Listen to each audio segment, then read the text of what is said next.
So, probably want to do a Deadpool movie review right now.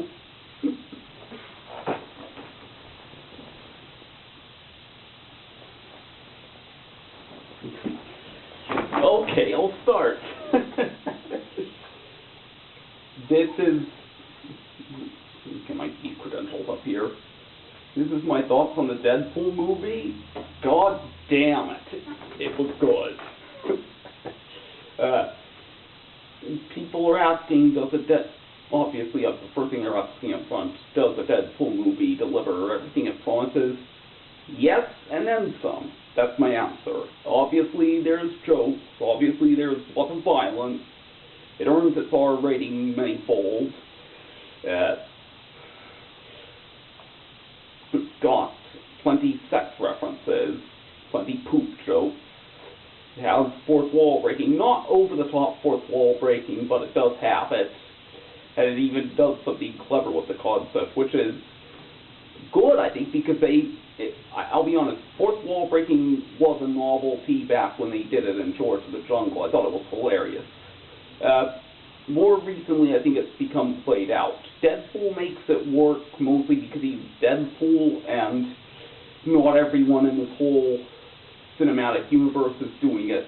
Or not cinematic universe, well, I guess cinematic too, but also the books it's based on. Not everybody in Marvel canon's doing it, so that's why it's still funny when Deadpool does it, as it deflates seriousness. But they didn't overblow it, but they did do something neat with it. So even if it was going to be funny on its own, it wasn't necessarily going to be clever, but they did manage to do something clever with it. So that's cool. But more than that, what surprised me about Deadpool is they actually had it be sentimental in moments, and when you know, it actually worked.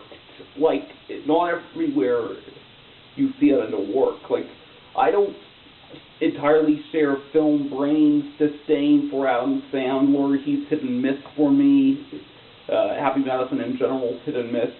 But I'd say his criticism of their desire to make movies that are full of scatological humor and the like, and then try to make them have a heart, I think that's a pretty valid criticism about why it falls flat a lot of the time. Deadpool, it doesn't fall flat. They have segments of this movie that are really dark. Like, obviously the whole movie's macabre in tone, but there's segments of the movie that take itself seriously. Obviously, that's what we're going to a Deadpool movie to see, or I hope you're not. But in my opinion, they didn't detract from the movie. They actually added to it. And the reason for that, I think, is because, once again, you need that foil. The point of Deadpool is that nobody else in the universe is like him. The world's full of seriousness, bad shit's happening, and most people don't have the awareness. Deadpool does. And in order to reestablish that feeling on the screen, I think it helps to present him going to the pits of despair as a counterbalance, because that's what makes it all the easier to cheer for Deadpool when he rises above it. And so, yeah, for anyone who doesn't know, like, if you went into this movie not really knowing who Deadpool is, no familiarity with the books or the other adaptations, he's a cancer survivor. He has cancer. He was going to die, but he underwent Mutant X therapy to make himself invulnerable or give him regenerative abilities. And so it saves him, even though he's still got his skin burning up. It's regrowing. And the bit where he goes into Mutant X, that's some serious shit. It's actually sad, and it's painful to watch, but that's what makes you root for Deadpool. That's what makes it all the funnier when he comes out and starts cracking jokes and gives his enemies what's coming to them. And it is really coming to them. I was so glad they didn't do the whole spare the villain bit. They lampshaded it, and I'm pretty sure people were predicting not only that they wouldn't do the spare the villain bit, but that they would lampshade it. And they do lampshade it. Spoiler alert, Deadpool kills the villain, and I'm glad he does. So yeah, they got the tone perfect for a Deadpool movie, I'd say. That's the most important thing. Other things I like without spoiling bits of the movie, they got the Team Headkick theme song in it. That was cool. Like, I was fantasizing about whether they could work that song into the movie, like whether they could get the rights, whether they would see fan creations as worth the risk of putting in their movies. They got it in. It isn't in very long, and it's muffled a bit. It's rewritten, but it's there. They got a montage scene where it's there. And the thing about that song is it's written by Team Headkick, who really, their thing is they write songs about video games. So their Deadpool song was about the Deadpool video game. It wasn't written for the Deadpool movie. So there's bits of the lyrics that have been rewritten, and other times they just fade the lyrics out during the montage, and they don't play the whole song. And that's the one downside. You hear the song teased, but it's constantly fading out. You don't hear the whole thing, and it doesn't even play in full in the credits. And that's one of the only criticisms I have, where I figure this movie could have been a step more towards the perfect Deadpool movie, is they should have had the Team Headkick song. They can rewrite the lyrics. I don't mind if they adjust the lyrics to fit the movie instead of the old video game. Which, by the way, I haven't played that video game. I would if my Xbox 360 wasn't broken, but unfortunately, my Xbox 360 isn't just broken. It's one of those shitty models that keeps breaking. Like, the motherboard keeps melting down, and I take it in, melt, take it, they fix it, take it back, works for a while, then it melts again, take it back, they fix it, works for a while, and then the next time it melts, the warranties expire, and that's shitty. See, I said, fuck it, I'm not going to spend any more money on this old machine that's already obsolete. But if I could figure out some way to fix this thing for good, I'd probably play the Deadpool game. I haven't, but I really, really love the song Team Headkick did. I like their songs and their music videos in general, and unfortunately I actually haven't played most of the games they make songs about. Like, I've played some, I've played Fallout 3, I don't know if Team Headkick did Fallout 3. I know somebody at Machinima did a Fallout 3 rap. I don't know if it was Team Headkick. It was somebody. So there's that, but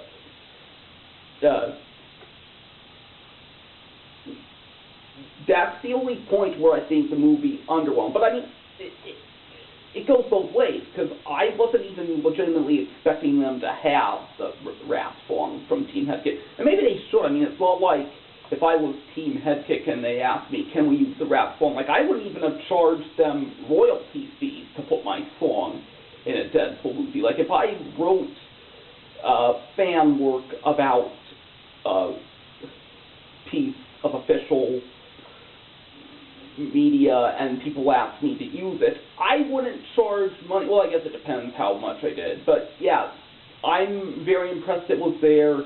It wasn't there in full. They didn't reprise it over the credits without any fade outs. But it will probably be on the soundtrack. And then we'll probably get to hear what the new lyrics are in full. So yeah, that's the single only missed opportunity in Deadpool. Other things I liked about it, it's got Morena Baccarin in it.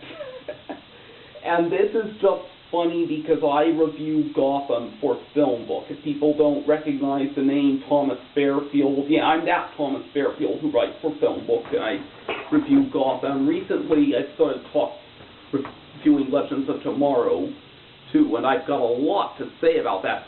But Morena Baccarin appearing in this movie is just going to make it a little bit awkward to go back to reviewing it when it resumes this mean, she isn't playing a character that different from her character in Gotham, but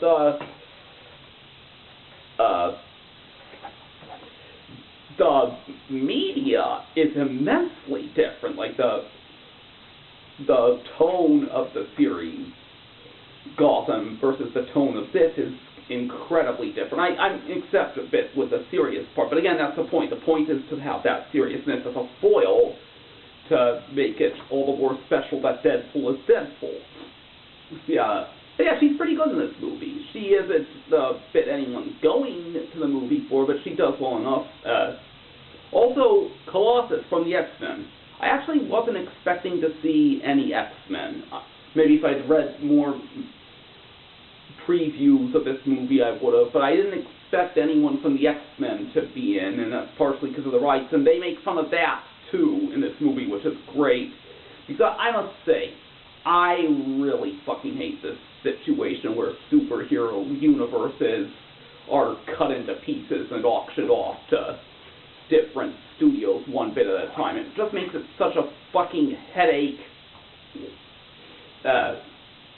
to have different studios claim the rights to different characters in the same universe and then not let them appear in each other's movies. But that's another thing along the lines of the Team Headkick bit.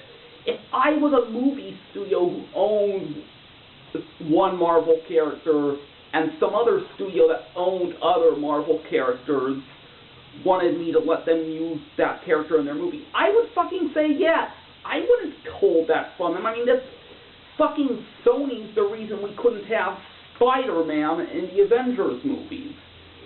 And I mean, to be fair, with the Amazing Universe, I'm not even sure I would have wanted that in the Avengers anyway. But the point stands, they rebooted that movie just so they could hold on to the license without paying for somebody as expensive as Tobey Maguire, and they fucked over the better Marvel movie makers in the process. I mean, hopefully nobody's going to disagree with me about this. I don't really give a fuck if you do, but hopefully we're going to be near unanimous in thinking that even if you like The Amazing Spider-Man 1 or 2, there's really no contest between it and the Captain America, Iron Man, Thor, Avengers universe. Hopefully we can agree there's no contest. The bit with the Avengers was better. In fact, let me put it this way. I'd call the Avengers closer in tone to a Spider-Man movie, ideally, than the Andrew Garfield Spider-Man movies were. I actually haven't seen the second Amazing Spider-Man. Maybe I will someday. Really don't care if I do or not. They're rebooting it again anyway, so that just gives you an idea of how mad this shit is. And Sony lost. Spider-Man's gonna be in the new Avengers movie, and their bid to reboot the license in order to hold on to it is kaput. No more Andrew Garfield, no more hipster Spider-Man, no more whatever the hell was in that movie. Yeah, I don't want to talk about it. I didn't hate the first Amazing Spider-Man, but like when you spend half a movie just retreading the first Spider-Man movie, it makes you wonder why they're even bothering to reboot it. So, anything else I can say about Deadpool? It was great. Go see it if you like Deadpool. If you don't like Deadpool, I don't know what to say. Don't go see it. It's pretty cut and dry.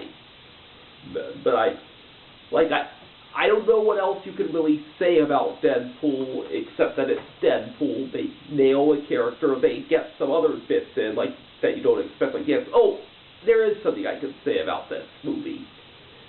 Some of the stuff they reference and bring in and presumably had to pay to use, it's the sort of stuff you would not expect to be used in this type of movie. Like they reference Hello Kitty, they reference Adventure Time. They come pretty damn close to referencing My Little Pony several times. They couldn't get that one spot on. Maybe they tried to get the rights, maybe they didn't, but they referenced Adventure Time and they referenced Hello Kitty just fine. that means they must have called guys say, can we do this? As they got a call back saying, yeah, you could do this. And that's amazing. Like, I thought it was hilarious when they put Thomas the Tank Engine in Ant-Man, but Ant-Man is Ant-Man. This is Deadpool. Like, this is the sort of thing maybe the makers of Hello Kitty might have said, no, we don't want to subject our brand to this. But it worked, and you know at some point that some people, or some completely straight men, are going to rush off to get some Hello Kitty merch, because now Deadpool's doing it, and that makes it cool. And obviously, the reason Deadpool's doing it is because it's not cool. That's part of the joke of the character. But I think people are banging on my walls. It's a school night, so maybe I better cut this short. But yeah, go see this movie if you've got even a mild enjoyment of Deadpool. You won't be disappointed. If it's not the sort of thing you like as a book, obviously you're not going to like this as a movie, but as a movie it was worth every 10 years you wait.